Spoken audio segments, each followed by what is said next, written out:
Sup Players, and welcome to this video. I'm SciTCG and we're back with another open react video on the channel.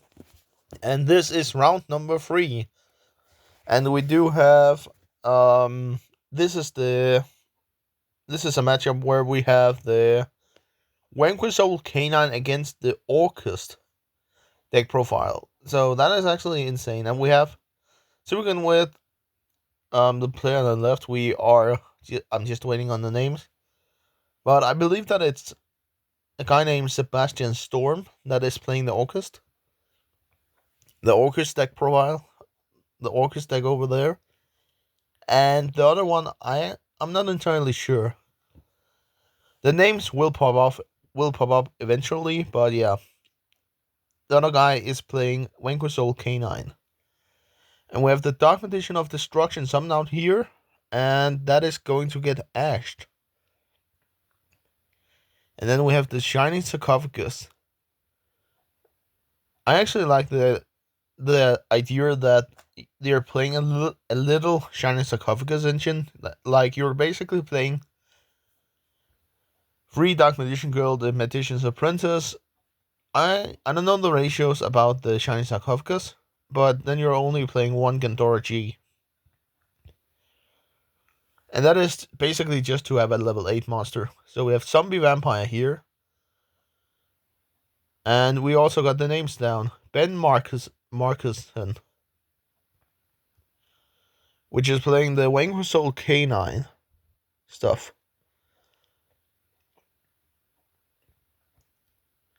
And then Sebastian is popping off with the Orcust cards now, since one of them was milled to the graveyard.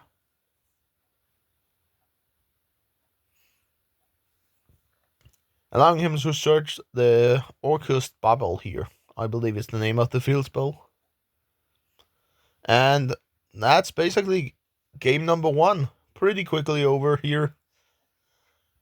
By the hands of Sebastian Storm, winning the game number 1 in round 3 here.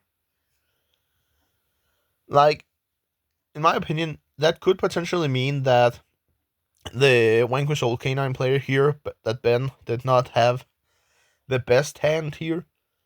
Plus, then again, what I remember from Orcust, the deck itself can be very nasty with negates and stuff like that. So it makes sense if you don't have the best hand. Like, even though that what I saw from the mills from Zombie Vampire, it looks like that there was mostly hand traps, but Case for Canine was also milled, so yeah.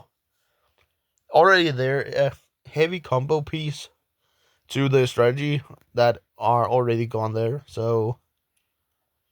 But yeah, basically, guys, I like that most of these games basically will probably be short. And then we have a pile shuffle off here. The face off of the pile shuffling.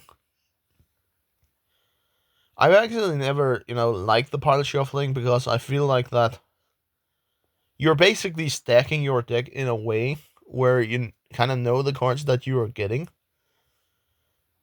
And so mostly I just shuffle the entire deck through instead of pile shuffling.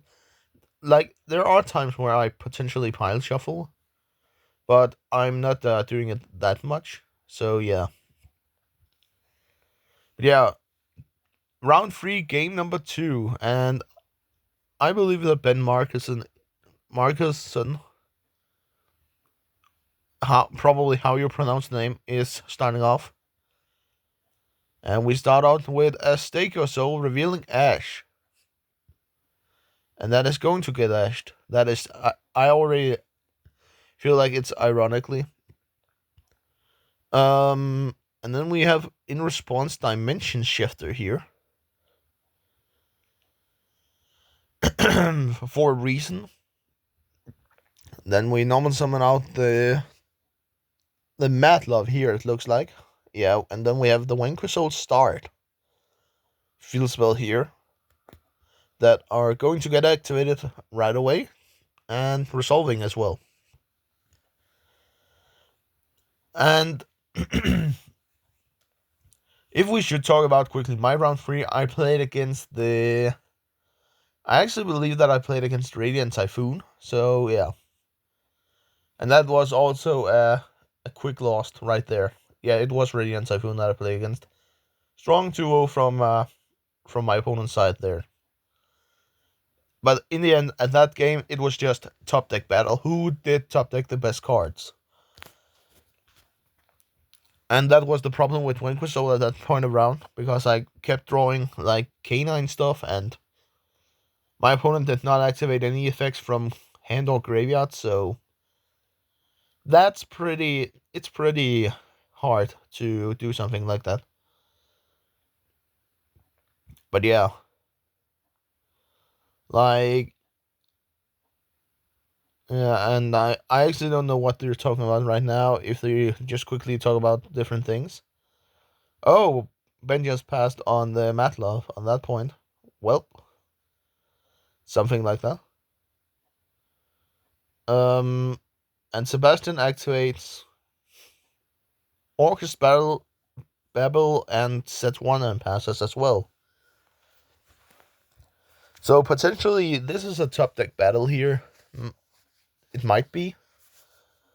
And now Ben has access to Holisu here, which is kind of crazy. But I also understand Sebastian here if he can play under Shifter. Like, Orcus is really graveyard reliant, so that makes sense. And we have a fire and a dark, it looks like. So Holisu will summon from deck, and Sebastian is responding with Forbidden Droplet, sending.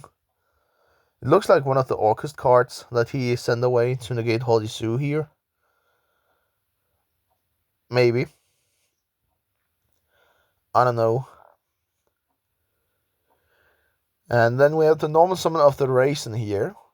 And Raisin is going to add the copy of, like, maybe Jiaolong here could potentially be the best thing.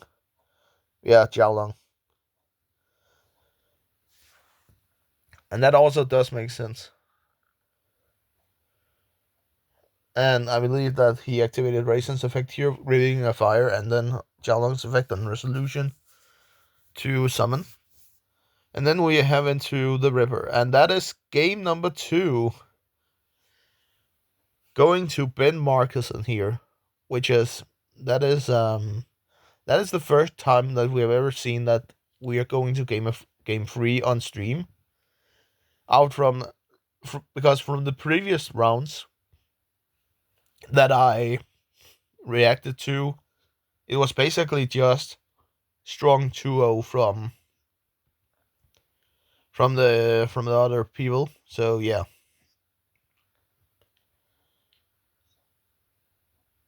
So pretty good.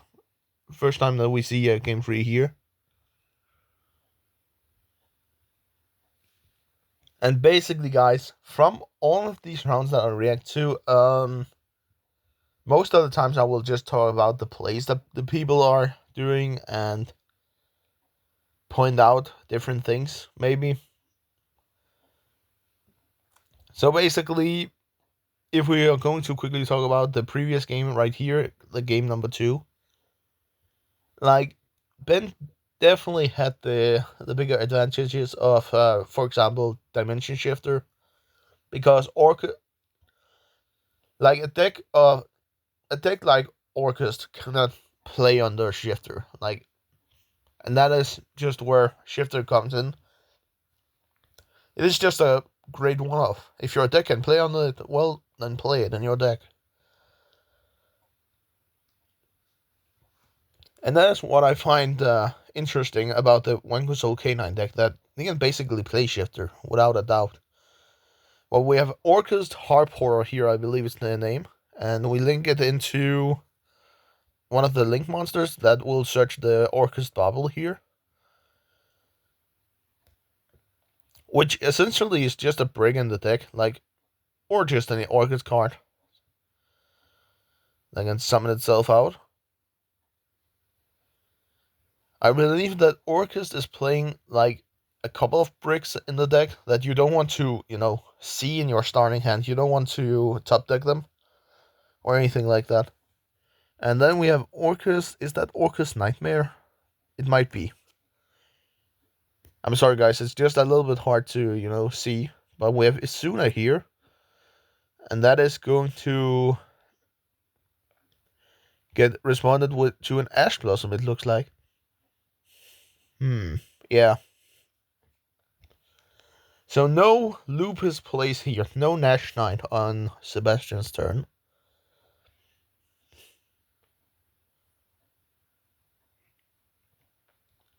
And that is actually, like, many people are actually, I would say, afraid of the canine stuff. Like, sometimes when you play at locals, sometimes you don't want to force out the canine stuff.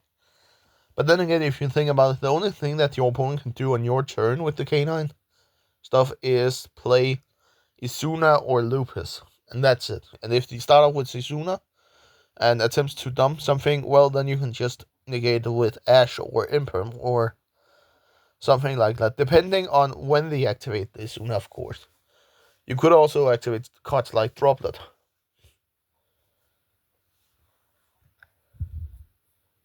And yeah, then Sebastian takes control over it with something. An IP and a set card. And here I believe that Ben is just asking what the link 3 or 4 of the Orcust monsters does. And to be honest, guys, I don't know either, so. But yeah, we are passing over to Ben here, I believe. And he normally summons out the Matlov here and declares the effect to search. And adding the field spell here that he might just activate right away.